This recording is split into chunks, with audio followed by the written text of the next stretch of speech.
Welcome back to Very Ordinary Differential Equations. In this lecture, we talk about Taylor series. Remember, we're just doing a very quick review of series, power series, Taylor series, and associated topics. This is not intended to be your only exposure to this. Let's talk about Taylor series. Suppose we have a function f of x. It's a function so that all the derivatives exist somewhere. So we can write down the following series. So f with this superscript in parentheses refers to the ith derivative, and we're evaluating that derivative at c. So these are just numbers, divided by I factorial, also just numbers. Also, when the index is 0, the 0th derivative of the function just means the function itself. So this power series is called the Taylor series of the function centered at c. This term right here turns it into a power series. These are just numbers, but this is now a variable minus c to the I, so this is a power series centered at c.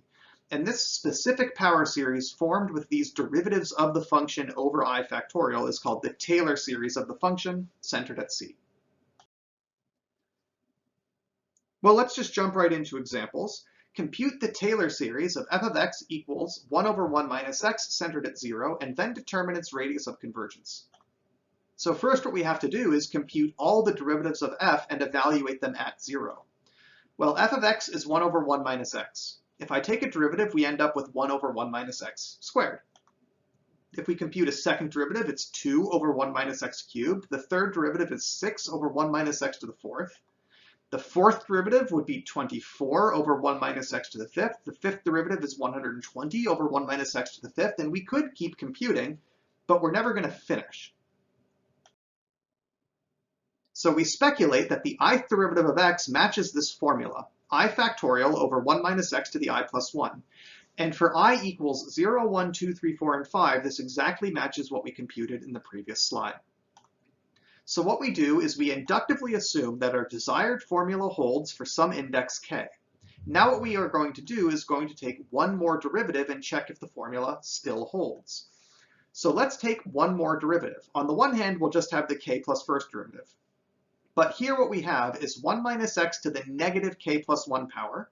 So the derivative of that is going to be negative k plus 1, 1 minus x to the k plus 2 down here in the denominator. Chain rule, however, is going to bring out another minus sign to multiply this derivative by.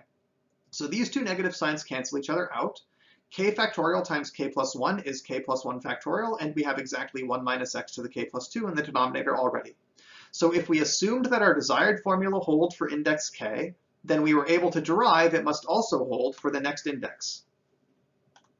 Therefore, it must hold for all indices. So indeed, the ith derivative of our function f of x is exactly I factorial over 1 minus x to the I plus 1 for all I. So now we know in general that the ith derivative of f follows this really nice formula. To construct our Taylor series centered at 0, we now plug 0 into all of these derivatives, but that denominator is now just 1 minus 0 to the I plus 1. Couldn't be easier, okay? So we just have I factorial for the ith derivative of f at 0. The Taylor series can now be written out pretty explicitly.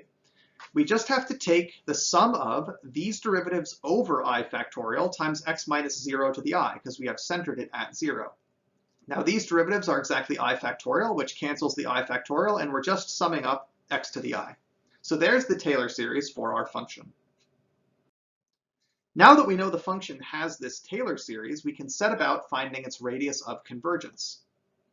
But this is already a series we know. This is just a geometric series. We are summing up a fixed number x to the ith power. From the geometric series test, we know this series converges if and only if the absolute value of x is less than 1. So the radius of convergence is 1. The series converges from x equals minus 1 to x equals positive 1, a radius of 1 from its center of 0. As a second example, let's find the Taylor series for the function f of x is 1 over x squared plus 1. We're going to center the Taylor series at 0 and then determine its radius of convergence. Now what we could do is we could begin like we did in the previous problem by computing a bunch of derivatives and hoping that we see a nice formula. But instead of doing that, I'm going to rewrite 1 over x squared plus 1 as 1 over 1 minus negative x squared. Because if I let u equal negative x squared, then f of x is actually 1 over 1 minus u. but we already know a Taylor series for that. Okay, 1 over 1 minus u can be written as the sum of just u to the I. Therefore, 1 over x squared plus 1 can be written as a sum of negative x squared to the I. Now, negative x squared to the I, I'm going to split up as negative 1 to the I, and x squared to the I, which simplifies as x to the 2i. So all we did is we took this known geometric series, but we replaced u with negative x squared. And that made, instead of 1 over 1 minus u, 1 over x squared plus 1, and it changed the power series into this right here. So we've determined that the Taylor series for our function is given by this alternating geometric series. Okay, so we can find the radius of convergence from the ratio test.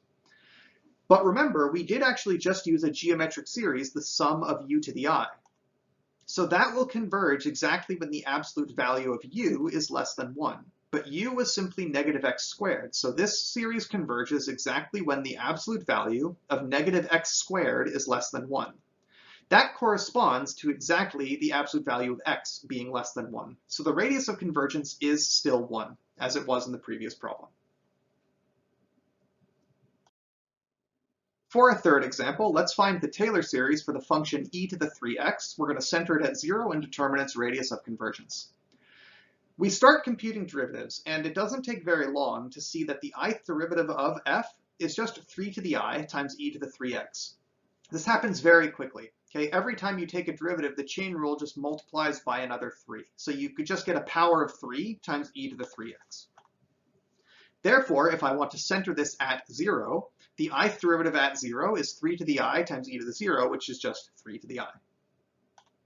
The Taylor series can then be written as these derivatives, 3 to the I, over I factorial times x minus 0 to the I. Remember, we were centering this at 0. So here is the Taylor series for our function. Once we apply a ratio test, we'll quickly find that this actually converges for all x. Okay, we're omitting the details here, but simply apply the ratio test to this series and you'll see that the value of x is irrelevant. It will always converge. Remember, when a series converges for all values of x, we say that the radius of convergence is infinite. Altogether, what did we discuss? The Taylor series for a function is a special power series, derived from the derivatives evaluated at a chosen center. The Taylor series is then given by the sum of these derivatives at c, the center, divided by I factorial times x minus c to the I. The power series has a radius of convergence, and you can generally find it using standard techniques. Usually the ratio test may be something else at the endpoints. But it's a power series, so it has a radius of convergence. It's just a special type of power series.